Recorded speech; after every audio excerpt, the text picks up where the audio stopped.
Welcome to pen drive study. இன்றைக்கி நம்ம வரப்போகிற டிஎன்பிஎஸ்சி எக்ஸாம்ஸ்க்கு யூஸ்ஃபுல்லாக இருக்கிற மாதிரி ப்ரீவியஸ் இயர் கொஸ்டின் தாங்க பார்க்க போகிறோம். இதுக்கு முன்னாடி நம்ம ஜென்ரல் ஸ்டடீஸை டாபிக் வைஸ் பிரிக்கலை.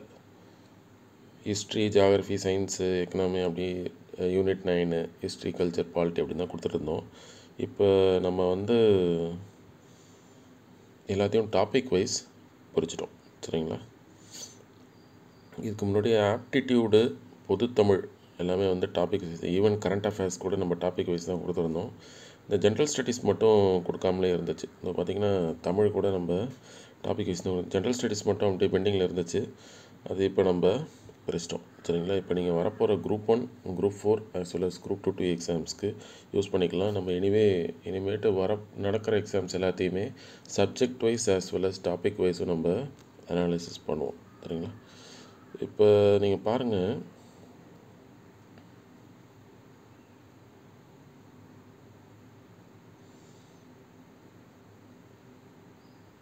ரெண்டாயிரத்தி 19 2025 வரைக்கும், அதாவது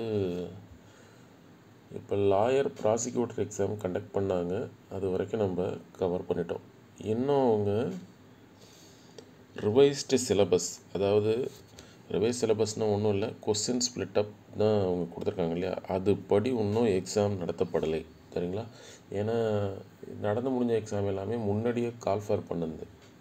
ரிவைஸ் சிலபஸ்ஸு இன்னும் நடத்தப்படலை, அதான் உண்மை. அதை நடத்தினா தான் அவங்க அந்த கரெக்டாக அந்த கொஸ்டினை ஃபாலோ பண்ணுறாங்களான்னு தெரியும். அதாவது ஜியாகிரஃபியில் 5, சயின்ஸில் 5 அப்படின்னு சொல்லி ஃபாலோ பண்ணுறாங்களான்னு தெரியும். இது மாதிரி ஆப்டிடியூட்லேயும் ரீசனிங்கு 10, 15 அப்படின்றது நமக்கு தெரியும். சரிங்களா? அது வரட்டும். நம்ம எல்லோரும் ஆல்மோஸ்ட் முடிக்கலைனாலும் அங்கங்கே டச் பண்ணிடுவீங்க. எக்கனாமியில் ஒரு 3 டாபிக்கு, டெவலப்மெண்ட்டில் ஒரு 3 டாபிக் அப்படின்னு சொல்லிட்டு. இதை நீங்கள் எப்படி பயன்படுத்துகிறீங்கன்னா, வேர் டு ஸ்டடியை யூஸ் பண்ணி டாபிக் வைஸ் படிச்சுட்டு அதுக்கப்புறம் டாபிக் வைஸ் இருக்கக்கூடிய ப்ரீவியஸ் இயர் கொஸ்டினை பாருங்கள். ஃபார் எக்ஸாம்பிள், இப்போ ஹியூமன் டெவலப்மெண்ட் இண்டிகேட்டர்ஸ், தமிழ்நாட்டின் மனிதவள மேம்பாட்டு குறியீடுகள், அதை நீங்கள் படிக்கிறீங்கன்னு வச்சுக்கோங்களேன், யூனிட் 9 அதை படிச்சுட்டு இதில் இருக்கிற ப்ரீவியஸ் இயர் கொஸ்டின் எல்லாத்தையும் பாருங்கள். சரிங்களா? 2 மீடியம் ஸ்டூடெண்ட்டும் யூஸ் பண்ணுற மாதிரி தான் இருக்கும். எப்பவும் போல தான், ஆல்ரெடி நீங்கள் சப்ஜெக்ட் வைஸ் பார்த்ததை டாபிக் வைஸ் இருக்கும். சரிங்களா? அதை பார்த்துக்குங்க. எல்லாத்தையும் முடிச்சுட்டு ரிவிஷன் அப்படின்னு ஒன்று பண்ணுவீங்க இல்லையா? இப்போ ஜூலை 12 பரீட்சை, அட்லீஸ்ட்டு ஜூன் எண்டுலையாவது உங்கள் ரிவிஷனை நீங்கள் ஸ்டார்ட் பண்ணியிருப்பீங்க. கரெக்டாக? அப்போ நீங்கள் என்ன பண்ணணும், இந்த பிடிஎஃப்க்கு வந்துடணும். அப்போ தான் உங்களுக்கோட மெமரி பவர் எப்படி அட்டன் பண்ணுறீங்கன்னு தெரிஞ்சிடும். சரிங்களா? இப்போ ஃபார் எக்ஸாம்பிள், இந்திய அரசியலமைப்பு பாலிட்டியை முடிச்சிட்டிங்கன்னு வச்சுக்கோங்களேன், ரிவிஷன் அப்போ இந்த பிடிஎஃப் எடுத்து வச்சிடணும். 1358 கொஸ்டினையும் ஒரே நாளில் பார்க்குற மாதிரி வச்சுக்கோங்க.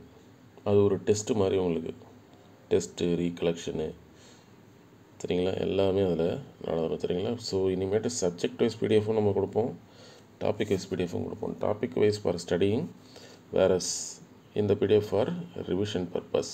சரிங்களாங்க? அது பார்த்துக்குங்க. இது எக்கனாமி, இது history and Indian national movement, polity, இந்திய அரசியல்.